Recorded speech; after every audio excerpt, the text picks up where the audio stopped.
Hey, on today's video, we're going to wrap up the little series or section we've been doing on terms. We're going to cover a bunch of terms today. And the reason for doing this is so when we communicate with each other, we're all on the same page. Okay, welcome back. Hey, before we get started, like and share our page. Help us to grow our page. When you like and share and comment, that helps YouTube to promote our page and it helps grow. So remember to share. First, we're going to probably jump around here a little bit, but I usually talk about mounting points. Okay, a mounting point is the point in which the shock or the slider, the spring slider, or the coilover is mounted on the car. So you have a mounting point on the top, which is on the chassis, and you have a mounting point on the bottom, the bird cage or the lower control arm. So when we're talking about mounting points, this is what we're talking about. This is the point in which weight will pivot as it's transferred through the car. That's mounting points. Distance between mounting points will be from the upper to the lower. So let's say on the right rear, we're saying 20.5 inches.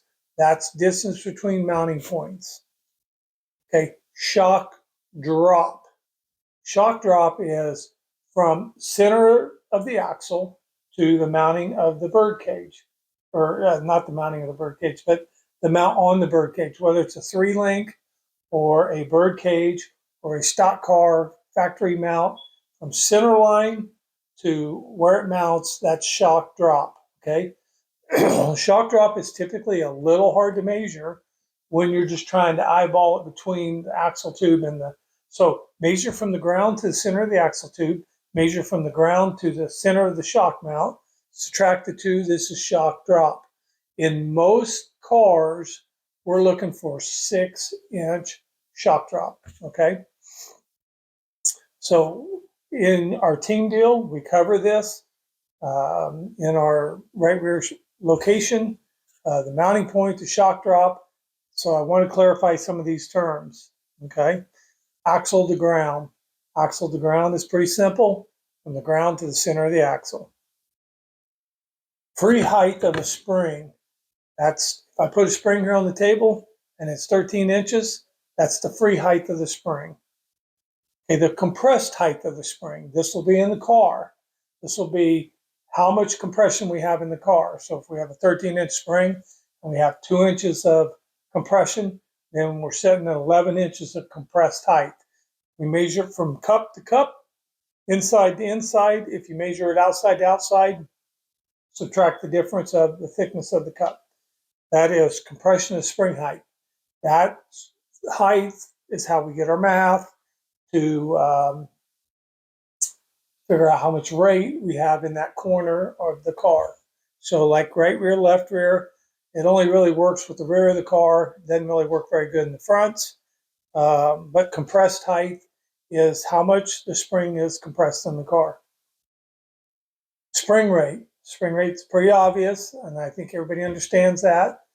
It's the rate of the spring. If it's a 200-pound spring, that's the rate of the spring. It's 200 pounds per inch is how it's supposed to work.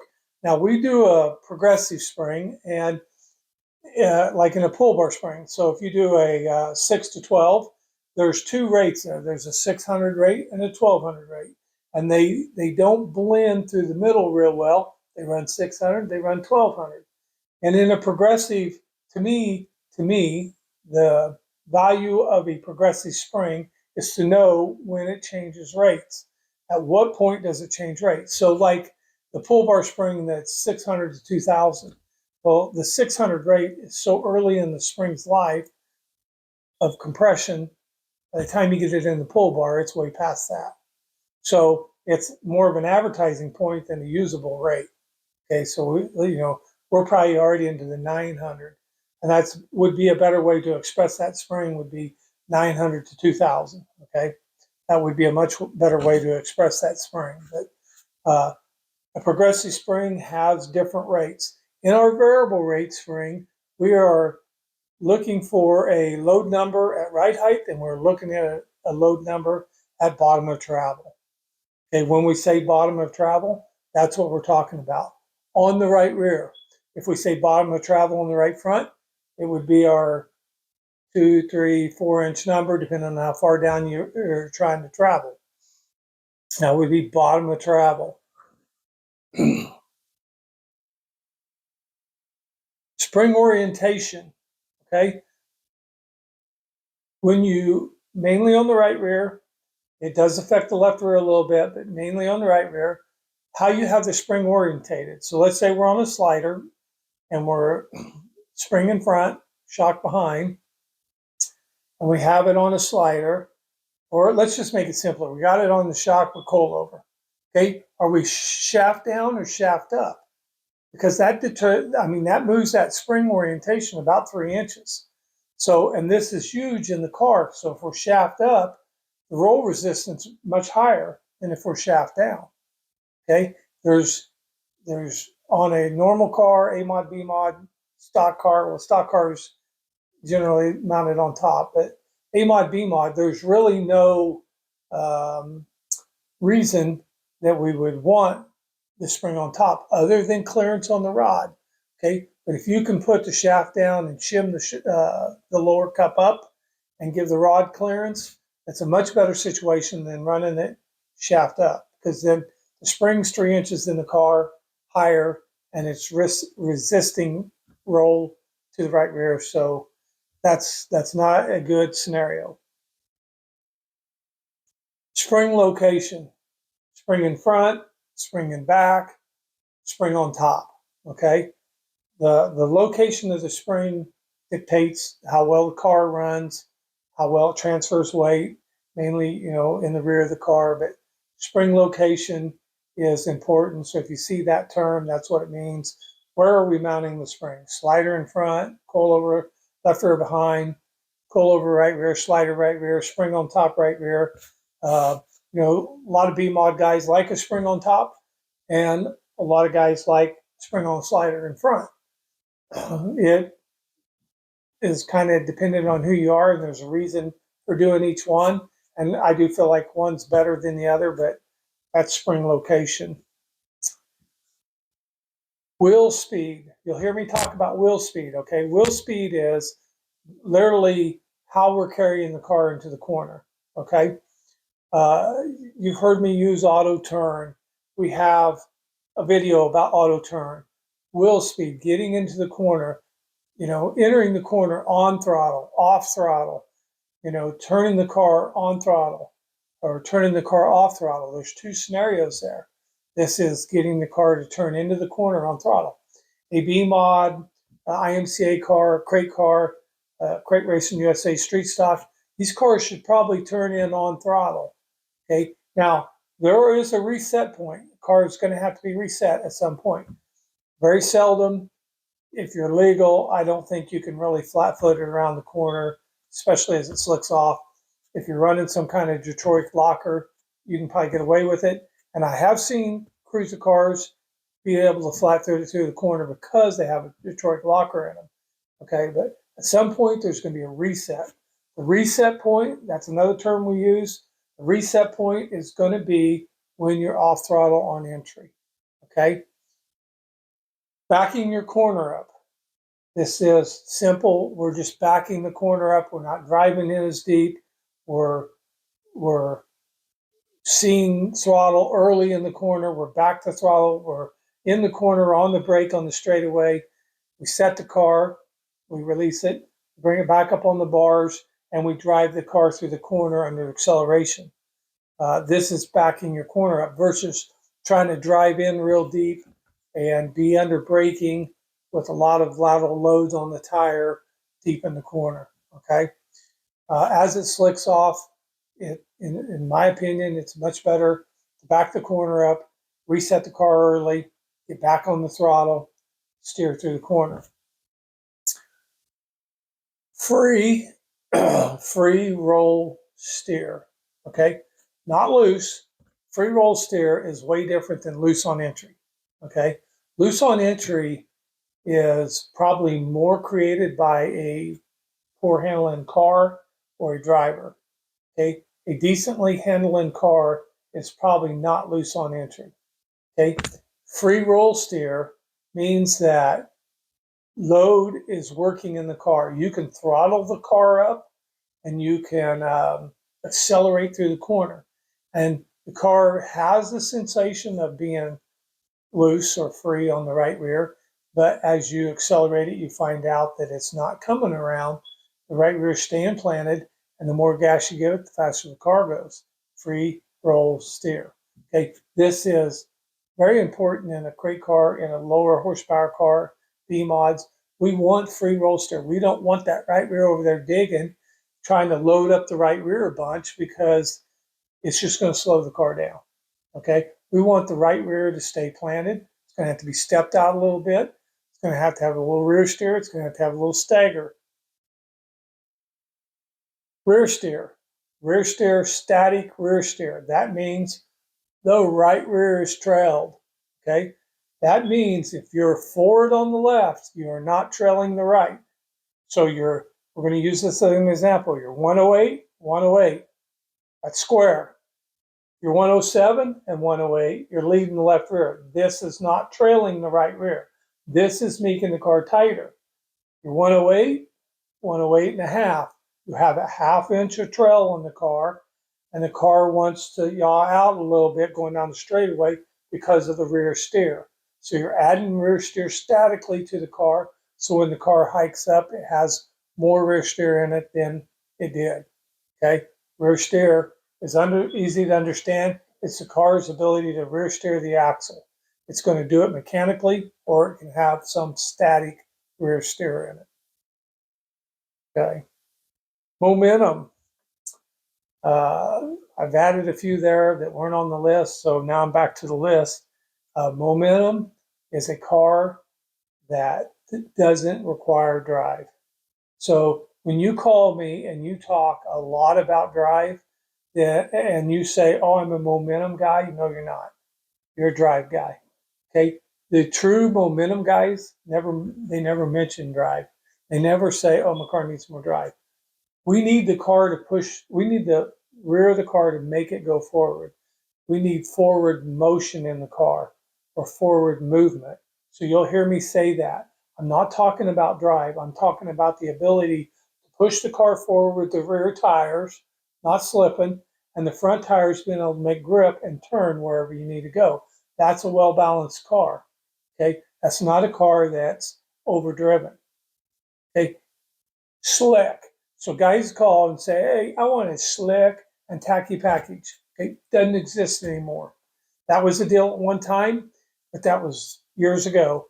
Now we should have a better balanced car. We're well into the crate motor racing. We're well into understanding the benefits of a lower horsepower car, and the benefits it gives the overall package of the car.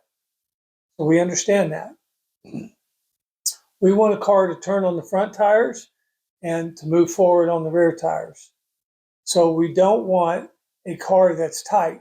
So we're not looking for a shock package for the tacky and the slick. If we are, we're still too tight. If your car gets tight when it tacks up, there's moisture in the racetrack and your car doesn't want to turn, it's because you got too much left rear in it. You're just too tight. Okay, that's not a well-balanced car. That's a car that's too tight. No matter what you do, when you tighten a car up, it's only going to make it tighter. It's never going to make it faster. If you're racing at one of them paperclip racetracks, I think it's called Tri-State in Illinois, very paperclip, you have to slow down, way down to 30, 40 miles an hour. You're going to have to build acceleration. We're not talking about that track. There's not that many tracks. I document every track I can find in the country, and we're going to be trying to add them to our team page here. So you guys can pick your track from our team page. But we're not talking about that type of track. That does need acceleration. There are a few tracks where we're going to have to accelerate. There are a few tracks over there along the Mississippi River in the Iowa area, Iowa, Illinois area, that we can race because they got a lot of moisture and we need to race them on left rear drive. Okay, but 99% or 98% of the racetracks in the country are going to race better if you race them based on momentum, speed. That's momentum. Having entry speed, keeping your wheel speed up on entry means you're going to have exit speed. Okay, that's what's going to win your races. That's called momentum. That's what we need to do. Tight on gas. Tight on gas is going to be when I get to the corner and I'm on acceleration, I try to turn into the corner, my car don't respond. I'm tight on throttle because I've transferred all the way to the rear and I'm tight on throttle. Tight on throttle, center of the corner. This is a scenario where you've gotten the car into the corner, you drove down in there, you may be foot on the brake, but you're off the throttle. And let's use the foot on brake. We've released the brake. The front of the car comes up, the rear of the car. The steer has come out of the car. So the car will coast on from whatever point you release the brake. It'll coast on into the corner, but it will not steer under throttle. And it'll become tight. And instantly, as a driver, you'll fix it with the throttle. And it's very hard to fix a little. So you overfix it, which causes a snap loose. So a guy will say, I'm tight to a snap loose condition. This is all on the driver. Okay? Sorry. But driving in deep, foot on the brake, these are the problems that you're going to have. Okay? Trail braking. Trail braking falls in the same category as side bite. Side bite is horrible. It's something of the past. It's something that we did when we have a lot of wheel spin. We had to build side bite in the car. We had to have wheel spin in a leaf spring car to get the car to rotate. The car had to auto turn. It had to have side bite to stop the wheel rotation. Okay, so side bite means you're spinning the tires. So right rear wheel load can be confused with side bite, but it's not side bite. Okay. Yeah, trail braking. I forgot there where I was at for a moment. Trail braking. That's what happens when you get old. Trail braking. Trail braking is, I struggled with trail braking for a long time because I never really heard a great explanation of it until I heard this guy explain it. Now, his explanation was more of an asphalt environment, but it was very well, and it's a very great explanation of trail braking. Trail braking has nothing to do with holding the left rear up.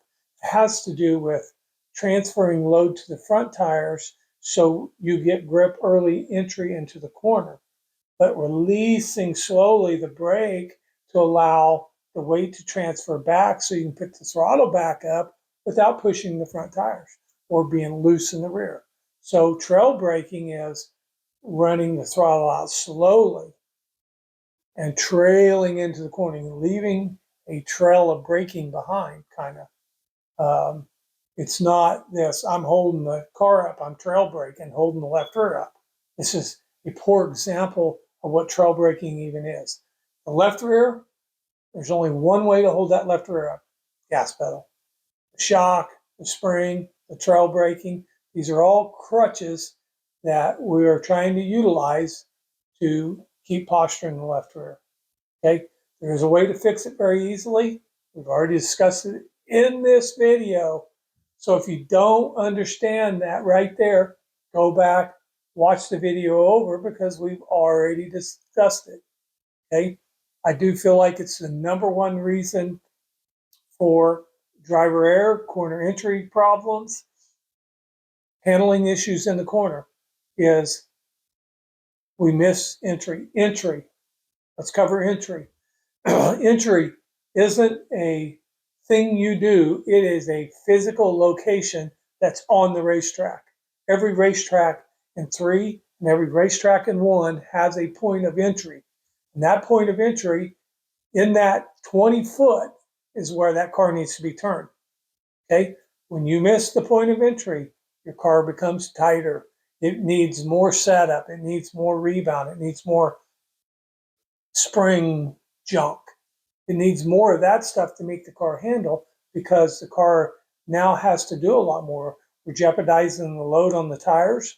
We're putting a lot of lateral load on it. We're trying to trail brake. And we're on the brake. Okay, the brake is not a bad thing. You need to use braking getting into the corner. It's a good thing. It helps transfer load from the rear to the front. So it's a very good thing. So guys, when you call and say, I don't use, you pride yourself on not using brakes. It's not a good sign. So we need to use brakes. We need to do it and make it good for the car. So we've already kind of covered tight on the center. Loose on exit. Loose on exit is, to me, when we're not this, okay, that means we run out of right rear. So we'll call that loose on exit. We run out of right rear load. We don't have enough load in the car. We pulled it up too quick, but we've lost our lateral, our ability to control our lateral load on the right rear on exit. Okay, spinning the tires off exit. This means you don't have enough weight on the rear axle, whether it's left rear preload, weight on the axle, rear percent on the car. The car needs more, probably, unsprung weight on the left rear to make it go forward.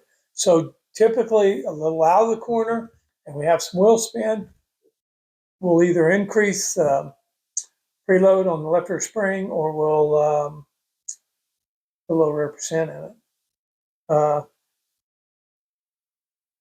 Terms, if I forgot something, comment. If you feel something different, comment. There are a few things we haven't covered that we have covered in other videos, like wedge and bite. These are left rear heavy wheel. That creates a bite number. Rear percent, that's the percentage of the rear of the car. Cross, we look at cross. Cross is important. I put more emphasis on right front wheel load, right front scale number than I do cross. Cross is the right front scale number, okay? And your cross is down because your right front's too light, okay? So just part of, what we have to deal with. There's ways to fix that. And generally, a guy like kind of debated the other day, like, I don't understand the reason why you don't scale the car with preload in it. Well, because it creates a bunch of bad numbers. Okay, and those bad numbers make it more difficult to race. So that's why I don't do that. If I start with numbers that we've used for the last 30 years, it makes it a little bit easier to understand. If we all of a sudden start using new numbers, everybody's going to be lost for a period of time, a couple of years. We're going to be lost because we don't know what these new numbers mean. And they don't mean the same thing as the old numbers. So we're very bad about comparing apples to oranges. So I always say this: find the problem, fix the problem. So for every problem, there's 10 fixes. One of them's right, 9 of them are wrong. Okay, out of those 9 wrong, some of them can still be pretty good. So when you do something, evaluate, did I fix the problem? Did I find the problem? Am I working on the right front because the right front needs to turn more? Or am I working on the right front because I want more left rear drive? Okay, we do this all the time. We take rebound away from the car to give the car more drive. Does that work? Is that how that works? Absolutely. Take rebound away, it gives you drive. Add rebound, it takes drive. But if drive is your issue, don't kill your rebound. That's like cutting your foot off because you don't like your shoes. Fix the problem. Find the problem, fix the problem. Okay? Comment, give us a like, give us a share. Help us grow this channel. And as always, guys, go fast, turn left. God bless you. We'll see you next time.